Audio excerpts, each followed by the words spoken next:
늦가을의 차가운 밤 공기가 서울 번화가의 뒷골목을 감쌌다. 희미한 넌사인 불빛 아래 고급 레스토랑들이 즐비한 이곳은 늘 사람들로 북적였다.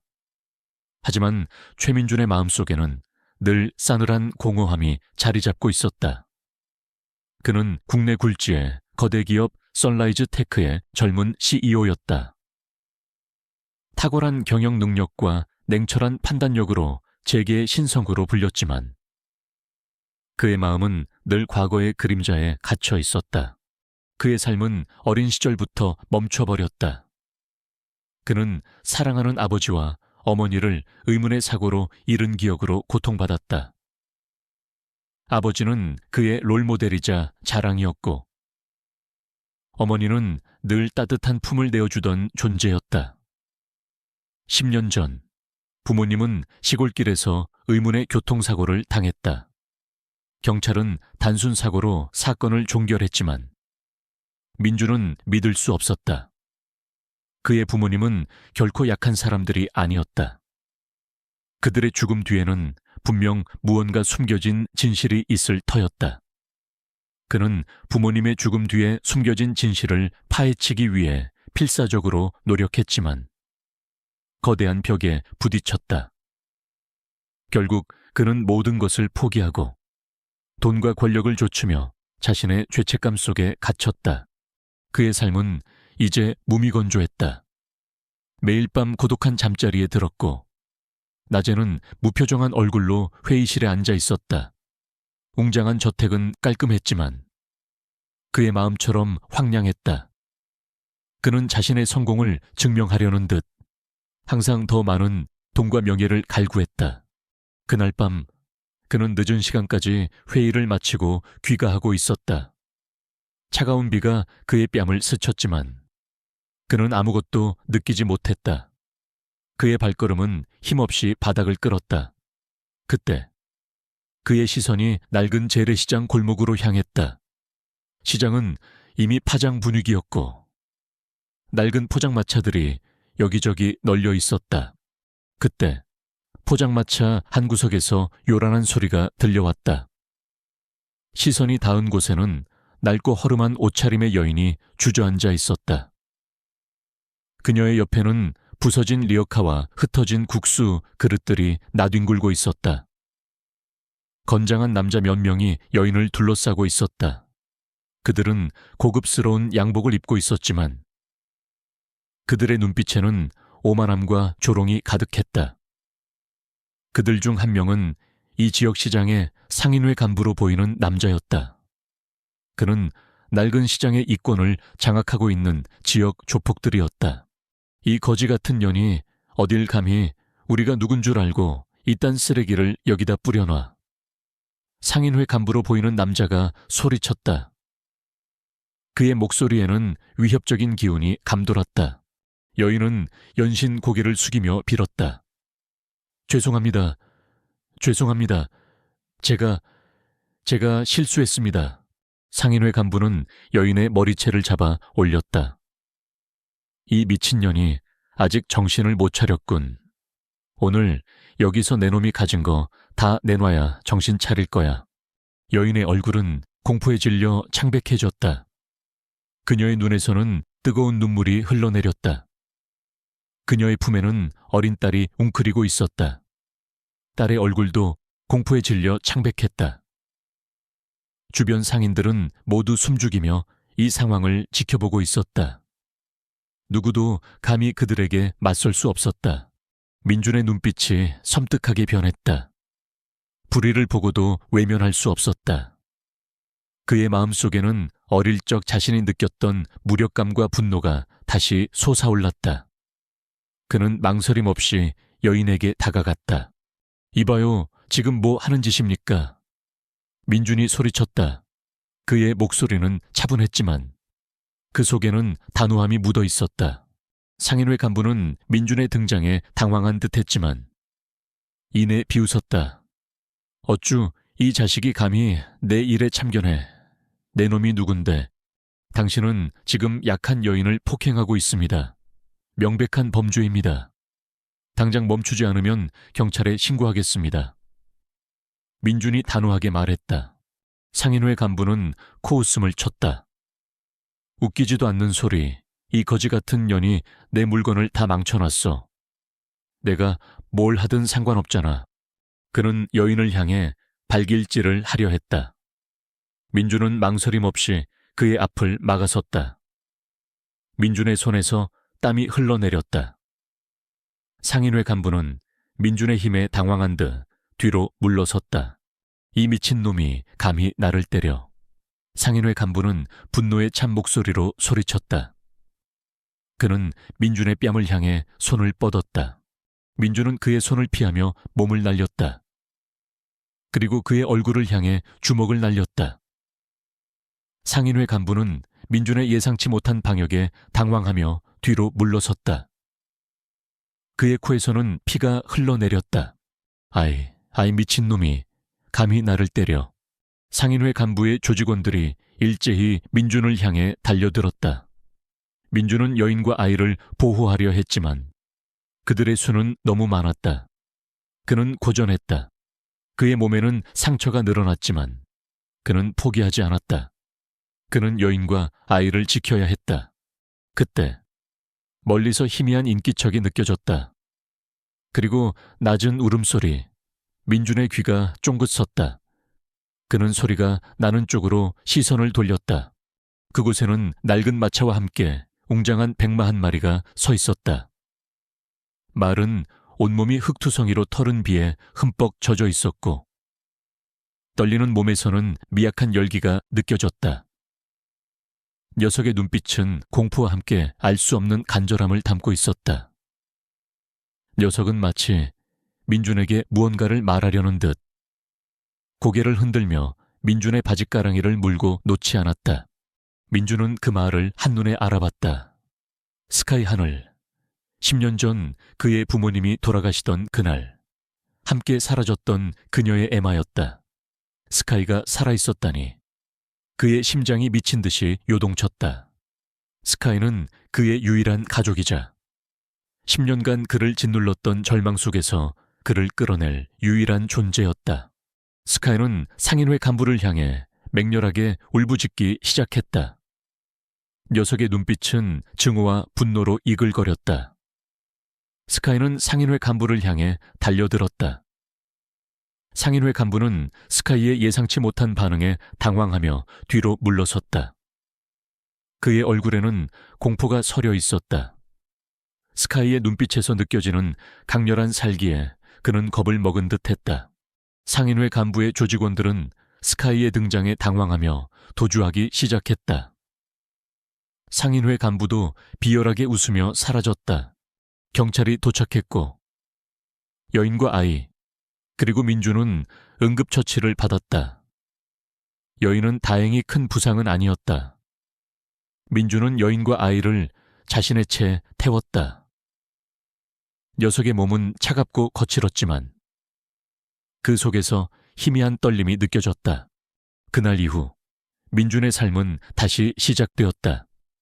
그는 여인과 아이를 구한 일에 대해 깊은 만족감을 느꼈다. 그리고 스카이의 등장. 스카이는 그에게 10년 전 부모님의 죽음 뒤에 숨겨진 진실을 알리려는 메시지를 전달한 것이었다. 스카이의 눈빛은 마치 이제 시작이야 라고 말하는 듯했다. 민준은 스카이와 함께 부모님의 흔적을 쫓기로 결심했다. 그것이 그의 마지막 희망이었다. 늦가을의 차가운 밤 공기가 서울 번화가의 뒷골목을 감쌌다. 화려한 넌사인 불빛 아래 고급 레스토랑들이 즐비한 이곳은 늘 사람들로 북적였다.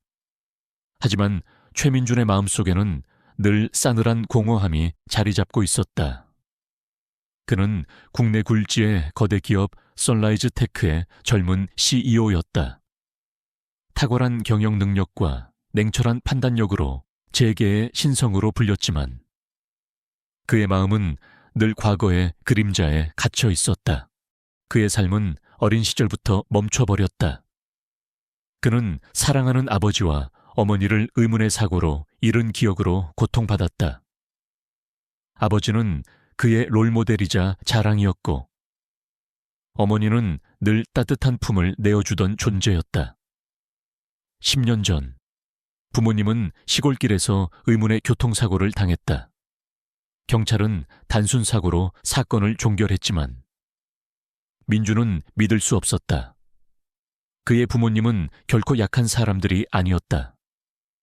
그녀의 죽음 뒤에는 분명 무언가 숨겨진 진실이 있을 터였다. 그는 부모님의 죽음 뒤에 숨겨진 진실을 파헤치기 위해 필사적으로 노력했지만 거대한 벽에 부딪혔다. 결국 그는 모든 것을 포기하고 돈과 권력을 좇으며 자신의 죄책감 속에 갇혔다. 그의 삶은 이제 무미건조했다. 매일 밤 고독한 잠자리에 들었고 낮에는 무표정한 얼굴로 회의실에 앉아 있었다. 웅장한 저택은 깔끔했지만 그의 마음처럼 황량했다. 그는 자신의 성공을 증명하려는 듯 항상 더 많은 돈과 명예를 갈구했다. 그날 밤 그는 늦은 시간까지 회의를 마치고 귀가하고 있었다. 차가운 비가 그의 뺨을 스쳤지만 그는 아무것도 느끼지 못했다. 그의 발걸음은 힘없이 바닥을 끌었다. 그때 그의 시선이 낡은 재래시장 골목으로 향했다. 시장은 이미 파장 분위기였고 낡은 포장마차들이 여기저기 널려 있었다. 그때 포장마차 한 구석에서 요란한 소리가 들려왔다. 시선이 닿은 곳에는 낡고 허름한 옷차림의 여인이 주저앉아 있었다. 그녀의 옆에는 부서진 리어카와 흩어진 국수 그릇들이 나뒹굴고 있었다. 건장한 남자 몇 명이 여인을 둘러싸고 있었다. 그들은 고급스러운 양복을 입고 있었지만 그들의 눈빛에는 오만함과 조롱이 가득했다. 그들 중 한 명은 레스토랑의 지배인으로 보이는 남자였다. 그는 낡은 시장의 이권을 장악하고 있는 지역 조폭들이었다. 이 거지 같은 년이 어딜 감히 우리가 누군 줄 알고 이딴 쓰레기를 여기다 뿌려놔. 상인회 간부로 보이는 남자가 소리쳤다. 그의 목소리에는 위협적인 기운이 감돌았다. 여인은 연신 고개를 숙이며 빌었다. 죄송합니다. 죄송합니다. 제가 실수했습니다. 상인회 간부는 여인의 머리채를 잡아 올렸다. 이 미친년이 아직 정신을 못 차렸군. 오늘 여기서 내 놈이 가진 거 다 내놔야 정신 차릴 거야. 여인의 얼굴은 공포에 질려 창백해졌다. 그녀의 눈에서는 뜨거운 눈물이 흘러내렸다. 그녀의 품에는 어린 딸이 웅크리고 있었다. 딸의 얼굴도 공포에 질려 창백했다. 주변 상인들은 모두 숨죽이며 이 상황을 지켜보고 있었다. 누구도 감히 그들에게 맞설 수 없었다. 민준의 눈빛이 섬뜩하게 변했다. 불의를 보고도 외면할 수 없었다. 그의 마음속에는 어릴 적 자신이 느꼈던 무력감과 분노가 다시 솟아올랐다. 그는 망설임 없이 여인에게 다가갔다. 이봐요, 지금 뭐 하는 짓입니까? 민준이 소리쳤다. 그의 목소리는 차분했지만 그 속에는 단호함이 묻어 있었다. 상인회 간부는 민준의 등장에 당황한 듯 했지만 이내 비웃었다. 어쭈 이 자식이 감히 내 일에 참견해 내 놈이 누군데.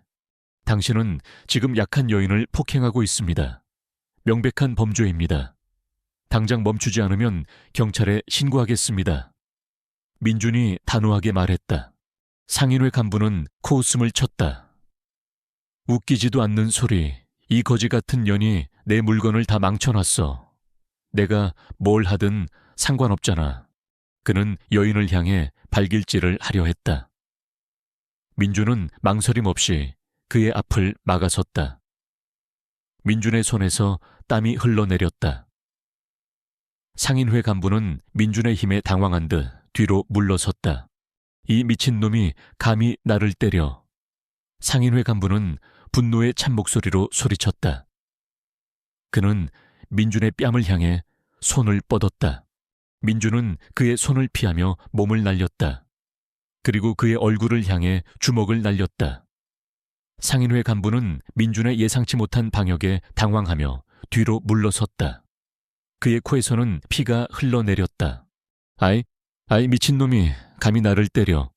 상인회 간부의 조직원들이 일제히 민준을 향해 달려들었다. 민준은 여인과 아이를 보호하려 했지만 그들의 수는 너무 많았다. 그는 고전했다. 그의 몸에는 상처가 늘어났지만 그는 포기하지 않았다. 그는 여인과 아이를 지켜야 했다. 그때 멀리서 희미한 인기척이 느껴졌다. 그리고 낮은 울음소리. 민준의 귀가 쫑긋 섰다. 그는 소리가 나는 쪽으로 시선을 돌렸다. 그곳에는 낡은 마차와 함께 웅장한 백마 한 마리가 서 있었다. 말은 온몸이 흙투성이로 털은 비에 흠뻑 젖어 있었고 떨리는 몸에서는 미약한 열기가 느껴졌다. 녀석의 눈빛은 공포와 함께 알 수 없는 간절함을 담고 있었다. 녀석은 마치 민준에게 무언가를 말하려는 듯 고개를 흔들며 민준의 바짓가랑이를 물고 놓지 않았다. 민준은 그 말을 한눈에 알아봤다. 스카이 하늘. 10년 전 그의 부모님이 돌아가시던 그날. 함께 사라졌던 그녀의 애마였다. 스카이가 살아있었다니. 그의 심장이 미친 듯이 요동쳤다. 스카이는 그의 유일한 가족이자 10년간 그를 짓눌렀던 절망 속에서 그를 끌어낼 유일한 존재였다. 스카이는 상인회 간부를 향해 맹렬하게 울부짖기 시작했다. 녀석의 눈빛은 증오와 분노로 이글거렸다. 스카이는 상인회 간부를 향해 달려들었다. 상인회 간부는 스카이의 예상치 못한 반응에 당황하며 뒤로 물러섰다. 그의 얼굴에는 공포가 서려 있었다. 스카이의 눈빛에서 느껴지는 강렬한 살기에 그는 겁을 먹은 듯했다. 상인회 간부의 조직원들은 스카이의 등장에 당황하며 도주하기 시작했다. 상인회 간부도 비열하게 웃으며 사라졌다. 경찰이 도착했고 여인과 아이 그리고 민준은 응급처치를 받았다. 여인은 다행히 큰 부상은 아니었다. 민준은 여인과 아이를 자신의 채 태웠다. 녀석의 몸은 차갑고 거칠었지만 그 속에서 희미한 떨림이 느껴졌다. 그날 이후 민준의 삶은 다시 시작되었다. 그는 여인과 아이를 구한 일에 대해 깊은 만족감을 느꼈다. 그리고 스카이의 등장. 스카이는 그에게 10년 전 부모님의 죽음 뒤에 숨겨진 진실을 알리려는 메시지를 전달한 것이었다. 스카이의 눈빛은 마치 이제 시작이야 라고 말하는 듯했다. 민준은 스카이와 함께 부모님의 흔적을 쫓기로 결심했다. 그것이 그의 마지막 희망이었다. 민준은 스카이와 함께 병원을 나섰다.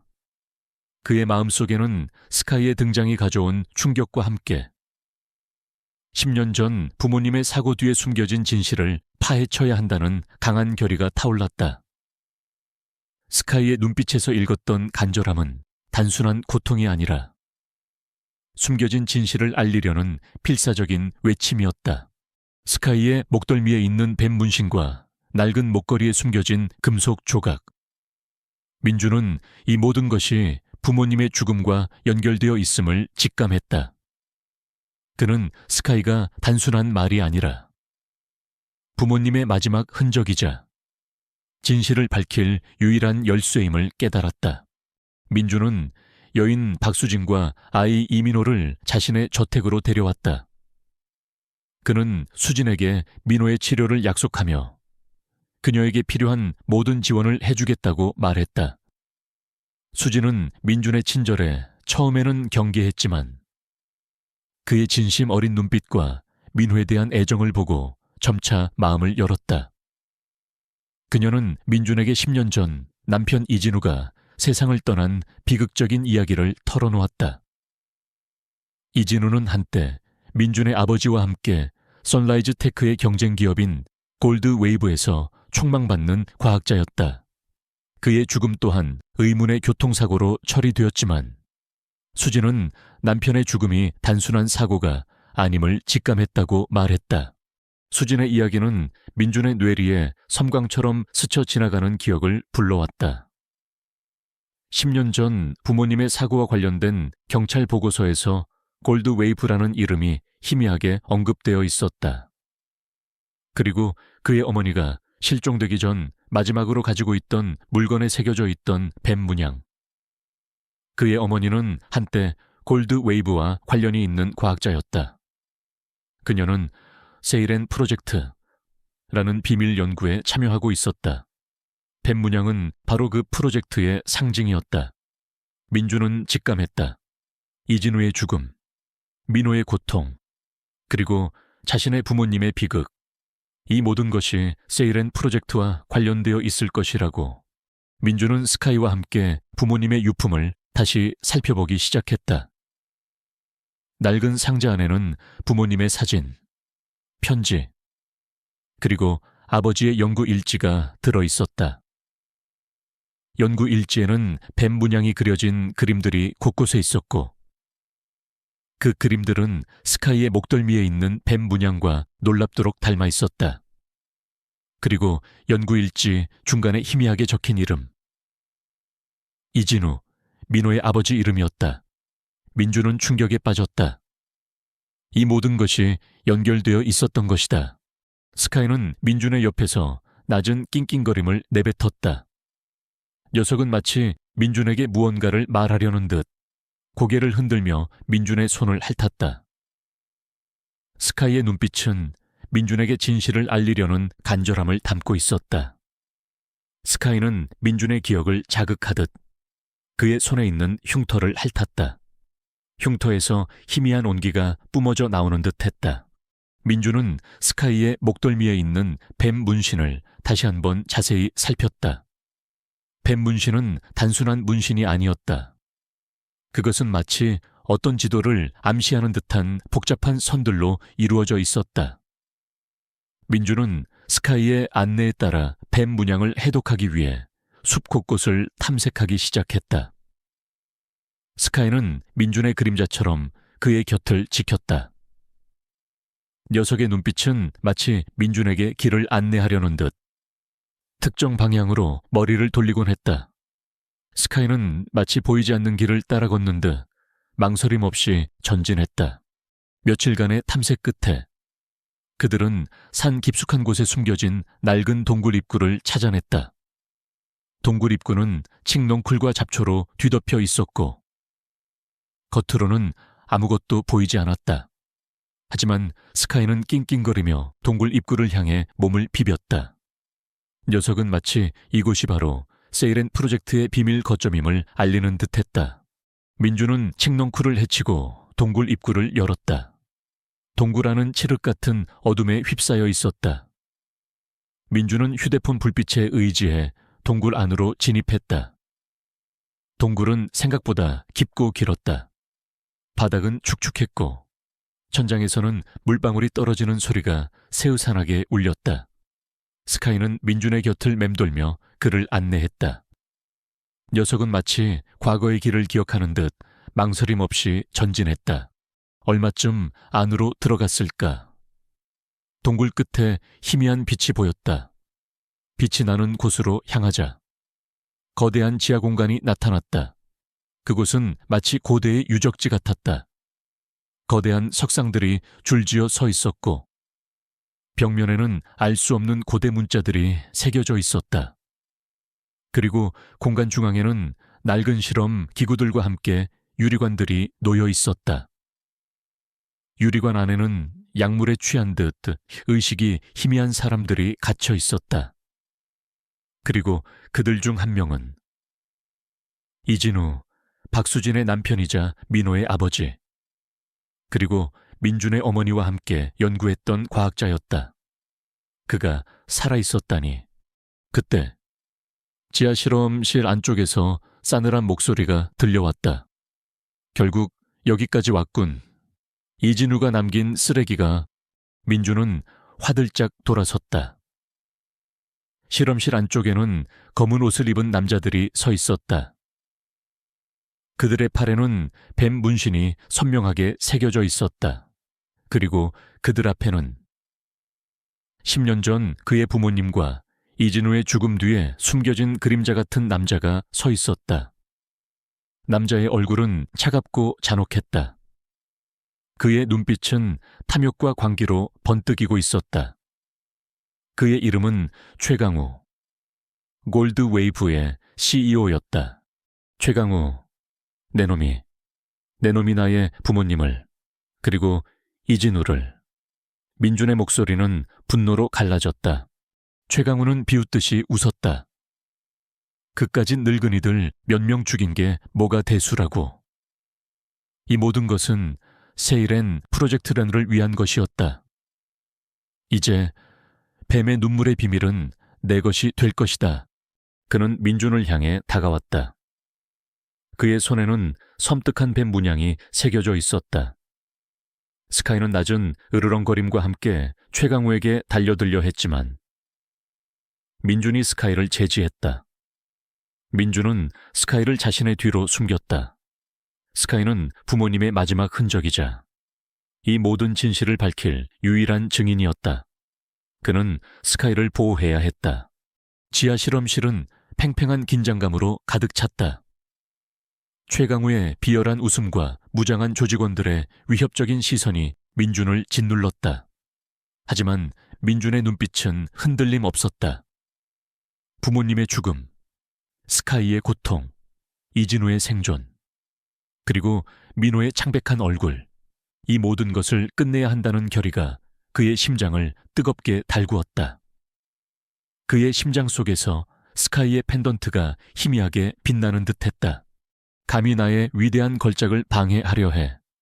어리석은 것들, 이 아이는 세일앤 프로젝트의 최종 완성본이다.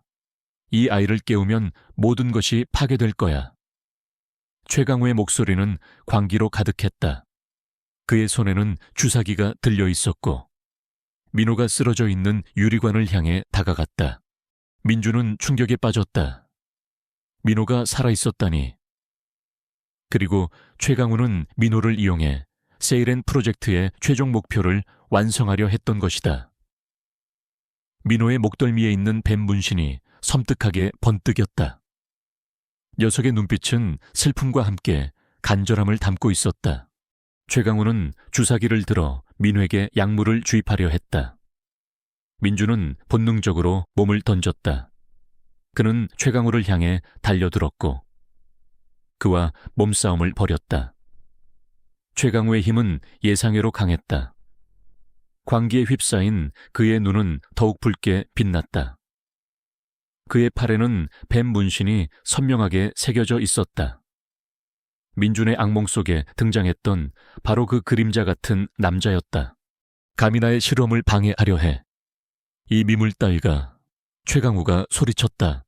최강우는 민준의 목을 움켜쥐었다. 민준은 숨이 막혔다. 그의 머릿속에는 부모님과 스카이, 그리고 이진우와 민호의 모습이 교차했다. 그는 이대로 포기할 수 없었다. 그는 스카이의 펜던트를 꽉 움켜쥐었다. 펜던트에서 뿜어져 나오는 빛은 이제 그의 눈을 붉게 물들였다. 그의 눈빛은 분노와 복수심으로 이글거렸다. 그는 이 모든 것을 끝내야 했다. 그때 스카이가 최강우를 향해 맹렬하게 달려들었다. 녀석은 최강우의 팔에 새겨진 뱀 문신을 향해 이빨을 드러냈다. 뱀 문신은 검은 피를 흘리며 일그러졌다. 최강우는 고통에 절규하며 뒤로 물러섰다. 그의 힘은 약해지는 듯했다. 스카이는 민호가 갇힌 유리관을 향해 맹렬하게 달려들었다. 녀석은 유리관을 향해 몸을 비비며 낑낑거렸다. 스카이의 펜던트에서 뿜어져 나오는 빛이 유리관에 닿자마자 유리관에 금이 가기 시작했다. 스카이는 마지막 힘을 짜내듯 유리관을 물어뜯었다. 꽝! 귀를 찢는 듯한 소리와 함께 유리관이 산산조각 났다. 투명한 액체가 쏟아져 내렸고 민호의 몸이 바닥으로 쓰러졌다. 민호의 붉게 빛나던 눈은 이제 희미해져 있었다. 스카이는 민호의 곁에 앉아 그녀의 얼굴을 핥았다. 녀석의 눈빛은 민호를 향한 사랑과 안도감으로 가득했다. 최강우는 자신이 만든 걸작이 파괴되는 것을 보고 절규했다. 아니야, 나의 세일엔 나의 꿈이. 그 순간 김소연 회장과 김영철 경위가 경찰 특공대와 함께 실험실 안으로 진입했다.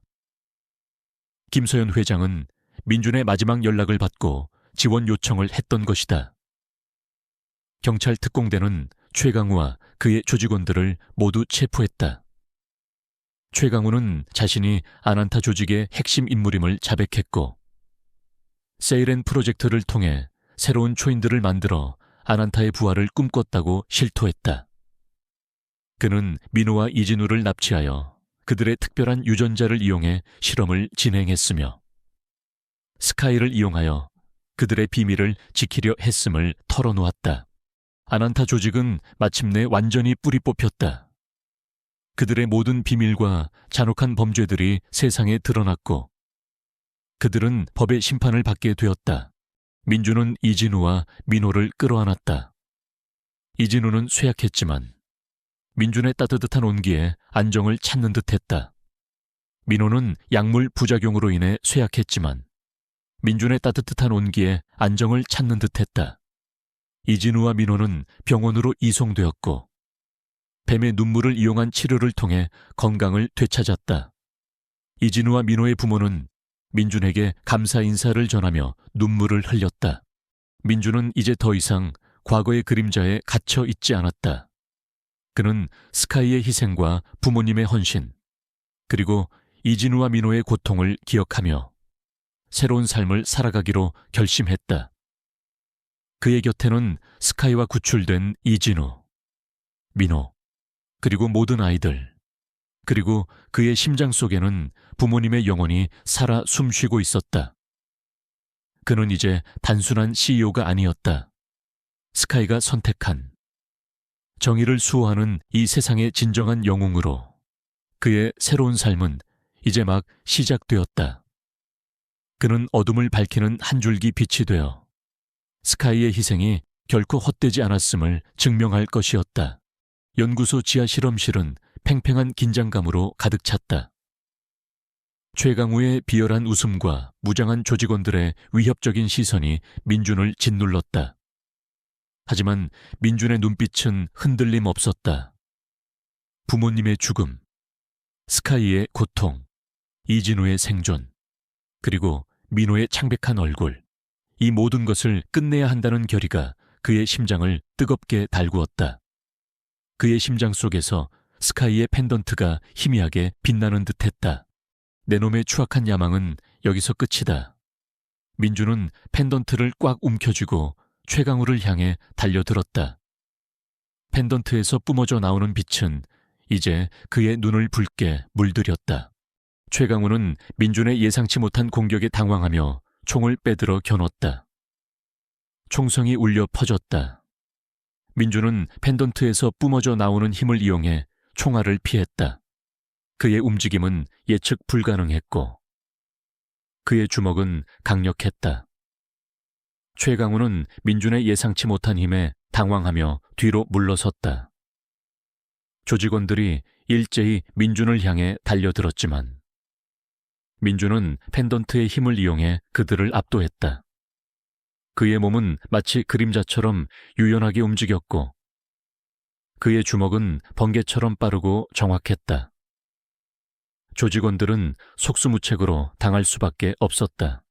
최강우는 상황이 불리해지자 비열하게 웃으며 실험실 중앙에 있는 거대한 유리관을 향해 손을 뻗었다. 유리관 안에는 알 수 없는 액체가 가득 차 있었고 그 속에는 작고 어린아이가 잠들어 있었다. 이민호, 민준의 악몽 속에 등장했던 10년 전 실종된 바로 그 아이였다. 그녀는 박수진의 아들이었다. 가미다의 위대한 걸작을 방해하려 해 어리석은 것들. 이 아이는 세이렌 프로젝트의 최종 완성본이다. 이 아이를 깨우면 모든 것이 파괴될 거야. 최강우의 목소리는 광기로 가득했다. 민주는 충격에 빠졌다. 민호가 살아있었다니. 그리고 최강우는 민호를 이용해 세이렌 프로젝트의 최종 목표를 완성하려 했던 것이다. 민호의 목덜미에 있는 뱀 문신이 섬뜩하게 번뜩였다. 녀석의 눈빛은 슬픔과 함께 간절함을 담고 있었다. 최강우는 유리관을 향해 알 수 없는 주문을 외우기 시작했다. 유리관 안의 액체가 격렬하게 흔들리더니 잠들어 있던 민호의 눈이 천천히 뜨였다. 민호의 눈동자는 붉게 빛나고 있었다. 안 돼, 저 아이를 깨우면 안 됩니다. 민준이 절규했다. 저 아이는 아직 통제 불능 상태입니다. 깨어나면 모든 것을 파괴할 겁니다. 민준은 최강우를 향해 달려들었다. 하지만 최강우의 손에서 뿜어져 나오는 어둠의 에너지가 민준을 덮쳤다. 민준은 쓰러졌다. 그의 몸은 움직일 수 없었다. 최강우는 민준을 내려다보며 비열하게 웃었다. 이제 모든 것이 끝났다. 내 놈의 어머니처럼 여기서 죽어라. 최강우는 민준의 목을 움켜쥐었다. 민준은 숨이 막혔다. 그의 머릿속에는 부모님과 스카이, 그리고 이진우와 민호의 모습이 교차했다. 그는 이대로 포기할 수 없었다. 그는 펜던트를 꽉 움켜쥐었다. 펜던트에서 뿜어져 나오는 빛은 이제 그의 눈을 붉게 물들였다. 그의 눈빛은 분노와 복수심으로 이글거렸다. 그는 이 모든 것을 끝내야 했다. 그때 스카이가 최강우를 향해 맹렬하게 달려들었다. 녀석은 최강우의 팔에 새겨진 뱀 문신을 향해 이빨을 드러냈다. 뱀 문신은 검은 피를 흘리며 일그러졌다. 최강우는 고통에 절규하며 뒤로 물러섰다. 그의 힘은 약해지는 듯했다. 스카이는 민호가 갇힌 유리관을 향해 맹렬하게 달려들었다. 녀석은 유리관을 향해 몸을 비비며 낑낑거렸다. 스카이의 펜던트에서 뿜어져 나오는 빛이 유리관에 닿자마자 유리관에 금이 가기 시작했다. 스카이는 마지막 힘을 짜내듯 유리관을 물어뜯었다. 꽝! 귀를 찢는 듯한 소리와 함께 유리관이 산산조각 났다. 투명한 액체가 쏟아져 내렸고 민호의 몸이 바닥으로 쓰러졌다. 민호의 붉게 빛나던 눈은 이제 희미해져 있었다. 스카이는 민호의 곁에 앉아 그녀의 얼굴을 핥았다. 녀석의 눈빛은 민호를 향한 사랑과 안도감으로 가득했다. 최강우는 자신이 만든 걸작이 파괴되는 것을 보고 절규했다. 아니야, 나의 세일엔 나의 꿈이. 그 순간 김서연 회장이 경찰 특공대와 함께 실험실 안으로 진입했다. 김서연 회장은 민준의 마지막 연락을 받고 지원 요청을 했던 것이다. 경찰 특공대는 최강우와 그의 조직원들을 모두 체포했다. 최강우는 자신이 아난타 조직의 핵심 인물임을 자백했고 세이렌 프로젝트를 통해 새로운 초인들을 만들어 아난타의 부활을 꿈꿨다고 실토했다. 그는 민호와 이진우를 납치하여 그들의 특별한 유전자를 이용해 실험을 진행했으며 스카이를 이용하여 그들의 비밀을 지키려 했음을 털어놓았다. 아난타 조직은 마침내 완전히 뿌리 뽑혔다. 그들의 모든 비밀과 잔혹한 범죄들이 세상에 드러났고 그들은 법의 심판을 받게 되었다. 민주는 이진우와 민호를 끌어안았다. 이진우는 쇠약했지만 민준의 따뜻한 온기에 안정을 찾는 듯했다. 민호는 약물 부작용으로 인해 쇠약했지만 민준의 따뜻한 온기에 안정을 찾는 듯했다. 이진우와 민호는 병원으로 이송되었고 뱀의 눈물을 이용한 치료를 통해 건강을 되찾았다. 박수진과 민호의 부모는 민준에게 감사 인사를 전하며 눈물을 흘렸다. 민준은 이제 더 이상 과거의 그림자에 갇혀 있지 않았다. 그는 스카이의 희생과 부모님의 헌신, 그리고 이진우와 민호의 고통을 기억하며 새로운 삶을 살아가기로 결심했다. 그의 곁에는 스카이와 구출된 이진우, 민호, 그리고 모든 아이들, 그리고 그의 심장 속에는 부모님의 영혼이 살아 숨 쉬고 있었다. 그는 이제 단순한 CEO가 아니었다. 스카이가 선택한 정의를 수호하는 이 세상의 진정한 영웅으로 그의 새로운 삶은 이제 막 시작되었다. 그는 어둠을 밝히는 한 줄기 빛이 되어 스카이의 희생이 결코 헛되지 않았음을 증명할 것이었다. 지하 실험실에서의 치열한 전투 끝에 최강우와 그의 조직원들은 모두 체포되었고 이민호를 비롯한 아이들은 무사히 구출되었다. 아난타 조직의 세이렌 프로젝트라는 잔혹한 실체가 만천에 드러났고 세상은 그들의 악행에 경악했다. 최민주는 부모님의 억울함을 풀고 스카이의 희생을 헛되이 하지 않기 위해 모든 것을 바쳤다. 그는 이제 더 이상 과거의 그림자에 갇혀 있지 않았다. 그러나 그의 마음속에는 여전히 묵직한 책임감이 자리 잡고 있었다. 아난타 조직의 뿌리가 완전히 뽑혔을까? 언론은 연일 민준의 용감한 활약과 스카이의 헌신적인 희생을 보도했다. 민준은 정의의 수호자로, 스카이는 영웅마로 불리며 국민적 영웅이 되었다. 구출된 아이들은 뱀의 눈물을 이용한 치료 덕분에 건강을 되찾았고 가족들의 품으로 돌아갔다. 민준은 그들의 해맑은 웃음을 보며 깊은 안도감을 느꼈다.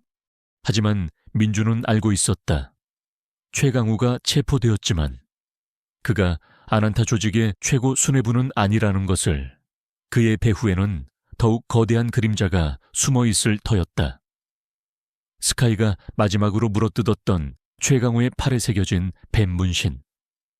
그것은 아난타 조직의 표식이었지만 그 문양은 마치 계급을 나타내는 듯 미묘하게 달랐다. 민주는 아난타의 진짜 두목을 찾아내고 그들의 모든 악행을 끝내야 한다고 생각했다. 김소연 회장과 김영철 경위는 민준의 든든한 조력자가 되어주었다. 그들은 최강우의 자백과 압수된 증거들을 분석하며 아난타 조직의 실체를 파헤쳤다. 그들은 아난타가 전 세계적으로 활동하는 거대한 범죄 조직이며 각국의 고위층 인사들과 연결되어 있음을 알아냈다. 그들은 막강한 자금력과 함께 비밀스러운 연구시설과 무장 세력을 보유하고 있었다. 수사 과정은 험난했다. 아난타 조직의 잔당들은 교활했고 그들의 흔적은 철저히 은폐되어 있었다. 그들은 김서연 회장과 민준의 목숨까지 위협하며 수사를 방해했다. 민준은 스카이의 펜던트가 떨리는 것을 느꼈다. 펜던트는 위험이 다가올 때마다 경고를 보냈고 그들을 안전하게 이끌었다. 부모님의 영혼이 그의 곁에서 그를 지키는 듯했다. 며칠 밤낮 없이 조사한 끝에 그들은 아난타 조직의 진짜 두목이 그림자 제왕식이라는 인물이라는 사실을 알아냈다. 그림자 제왕은 겉으로는 존경받는 재계의 거물이자 자선사업가로 알려져 있었지만 실상은 아난타 조직의 창시자이자 모든 음모의 배후였다. 그는 뱀의 눈물을 이용해 영생을 얻고 세상을 지배하려 했다. 그의 팔에는 가장 크고 화려한 뱀 문신이 선명하게 새겨져 있었다. 민주는 그림자 제왕의 존재를 알게 되자마자 분노에 휩싸였다. 부모님의 죽음, 스카이의 희생, 이진우와 민호의 고통, 그리고 수많은 아이들의 희생. 이 모든 비극의 근원이 바로 그림자 제왕이었다. 그는 그를 잡고 아난타 조직의 모든 악행을 끝내야 한다고 생각했다. 김서연 회장은 그림자 제왕의 체포를 위해 경찰 특공대와 함께 작전을 계획했다. 그림자 제왕은 서울 도심에 위치한 자신의 초고층 빌딩 최상층에 비밀 거점을 두고 있었다. 빌딩은 삼엄한 경비 시스템과 첨단 방어 시설로 보호되고 있었고 침입은 불가능에 가까웠다. 그날 밤 민준과 김서연 회장 그리고 경찰 특공대는 그림자 제왕의 비밀 거점으로 향했다. 어둠 속에서 빌딩은 거대한 그림자를 드리우고 있었다. 민주는 스카이의 펜던트가 떨리는 것을 느꼈다. 펜던트에서 뿜어져 나오는 빛은 이제 그의 눈을 붉게 물들였다. 부모님의 영혼이 그의 곁에서 함께 싸우는 듯했다. 경찰 특공대가 빌딩 안으로 진입했다. 하지만 그림자 제왕은 이미 그들의 침입을 감지하고 있었다. 빌딩 내부는 순식간에 아수라장이 되었다. 무장한 경호원들이 사방에서 나타나 그들을 공격했다. 민주는 스카이의 힘을 이용해 그들을 압도했다. 그의 움직임은 예측 불가능했고 그의 주먹은 강력했다. 그는 경호원들을 제압하며 그림자 제왕의 거점으로 향했다. 그들이 도착한 곳은 빌딩 최상층에 위치한 그림자 제왕의 개인 집무실이었다. 집무실은 화려하고 웅장했지만 그 안에서 느껴지는 음산한 기운은 민준의 온몸에 소름을 돋게 했다. 집무실 중앙에는 거대한 책상이 놓여 있었고 그 뒤에 그림자 제왕이 앉아 있었다. 그의 팔에는 가장 크고 화려한 뱀 문신이 선명하게 새겨져 있었다. 그의 눈빛은 냉혹하고 잔혹했다. 결국 여기까지 왔군. 백구의 힘을 가진 자여. 하지만 내 놈이 감히 나를 막을 수 있을 것 같으냐. 그림자 제왕이 비열하게 웃었다. 그의 목소리는 낮게 깔렸지만 그 속에는 세상을 지배하려는 광기가 담겨 있었다. 그는 민준을 향해 손을 뻗었다. 그의 손에서 알 수 없는 에너지가 뿜어져 나왔다. 민준은 본능적으로 몸을 피했다. 그림자 제왕의 힘은 예상외로 강했다. 그는 아난타 조직의 창시자이자 뱀의 눈물을 이용해 초월적인 능력을 얻은 존재였다. 그림자 제왕은 민준에게 맹렬하게 공격을 퍼부었다. 민준은 고전했다. 그의 움직임은 빠르고 정확했으며 그의 공격은 강력했다. 민준의 몸은 상처투성이가 되었다. 하지만 그는 포기하지 않았다. 부모님의 죽음, 스카이의 희생, 그리고 수많은 아이들의 고통이 그에게 용기를 불어넣었다.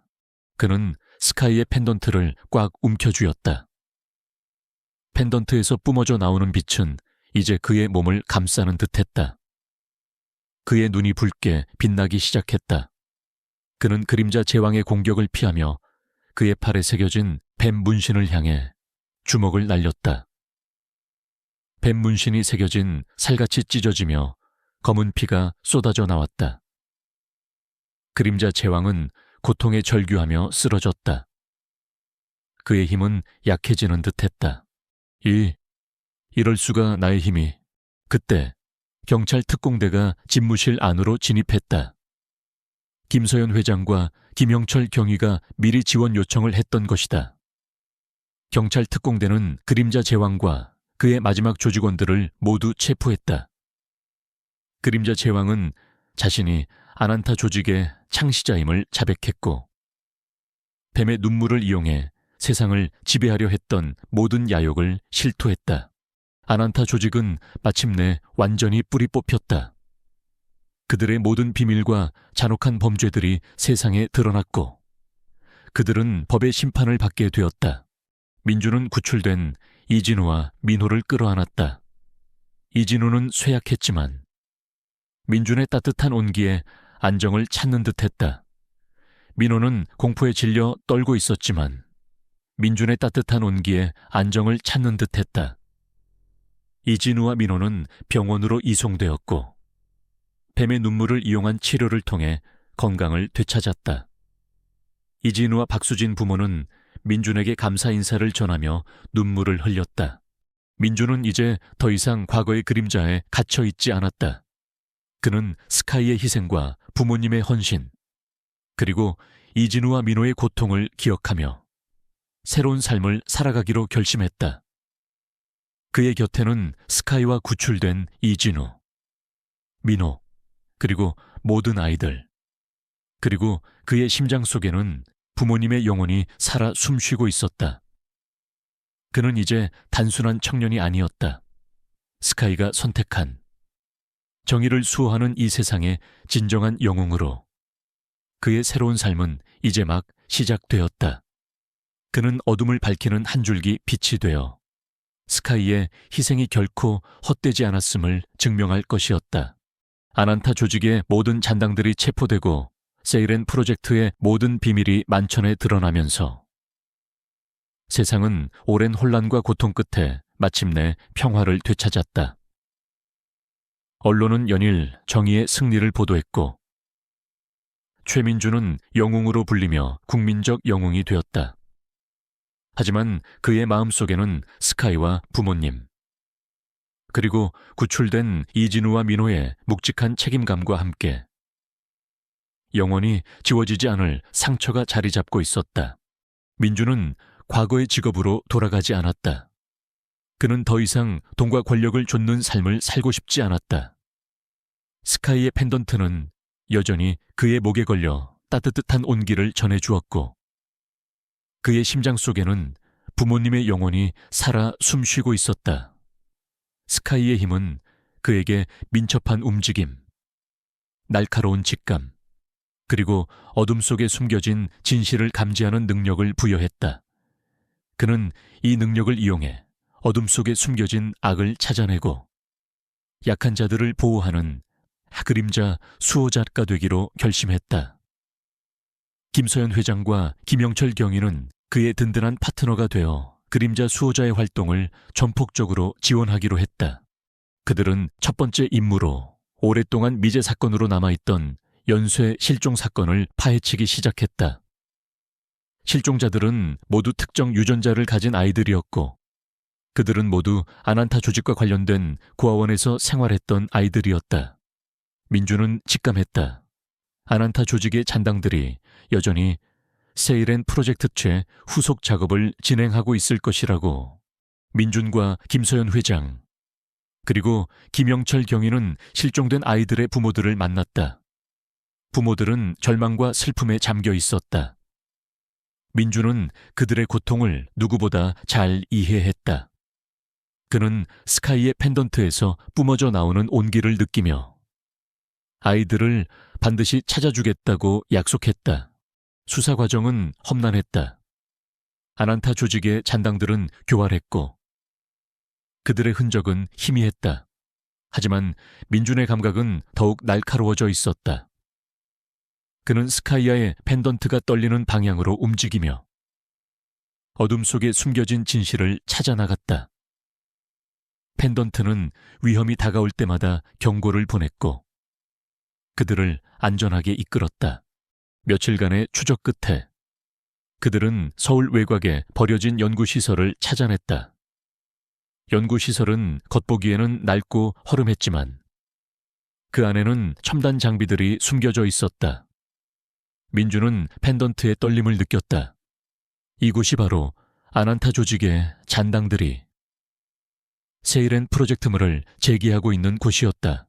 민준과 김서연 회장, 그리고 김영철 경위는 연구시설 안으로 잠입했다.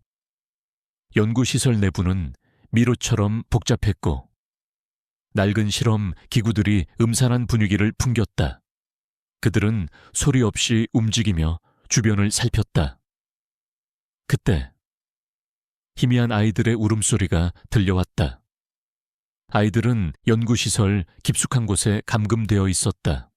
민준과 김서연 회장, 그리고 김영철 경위는 아이들의 울음소리를 따라갔다.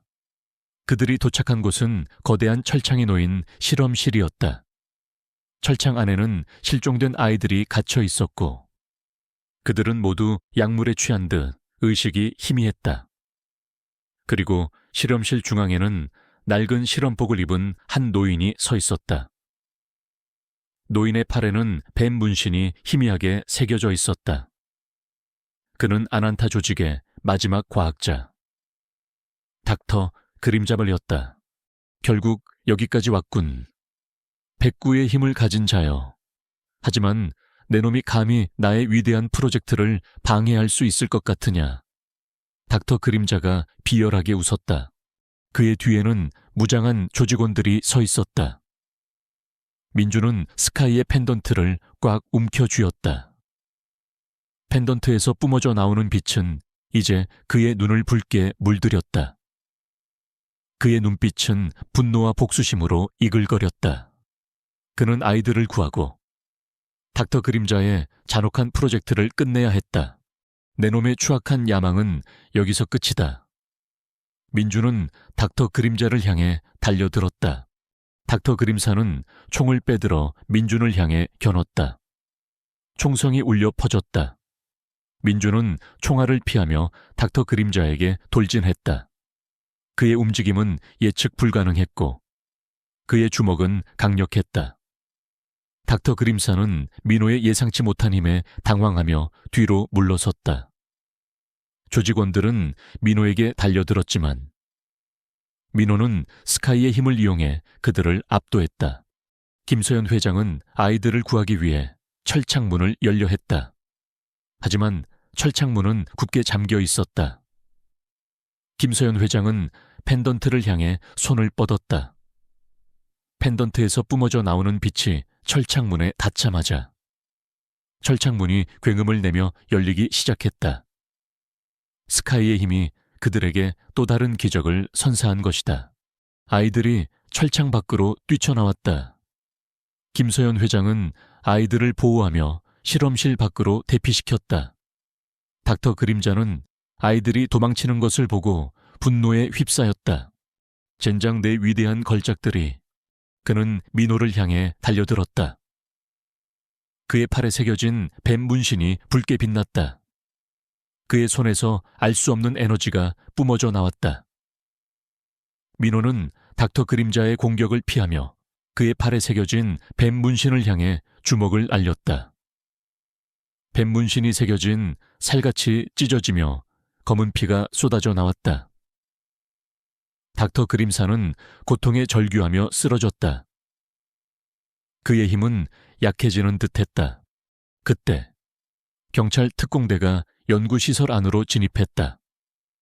김영철 경위가 지원 요청을 했던 것이다. 경찰 특공대는 닥터 그림자와 그의 조직원들을 모두 체포했다. 닥터 그림사는 자신이 아난타 조직의 마지막 잔당임을 자백했고 세이렌 프로젝트를 통해 새로운 초인들을 만들어 아난타의 부활을 꿈꿨다고 실토했다. 아난타 조직은 마침내 완전히 뿌리 뽑혔다.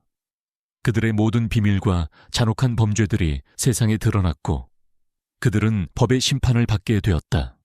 민주는 이진우와 민호를 끌어안았다. 이진우는 약물 부작용으로 인해 쇠약했지만 민준의 따뜻한 온기에 안정을 찾는 듯했다.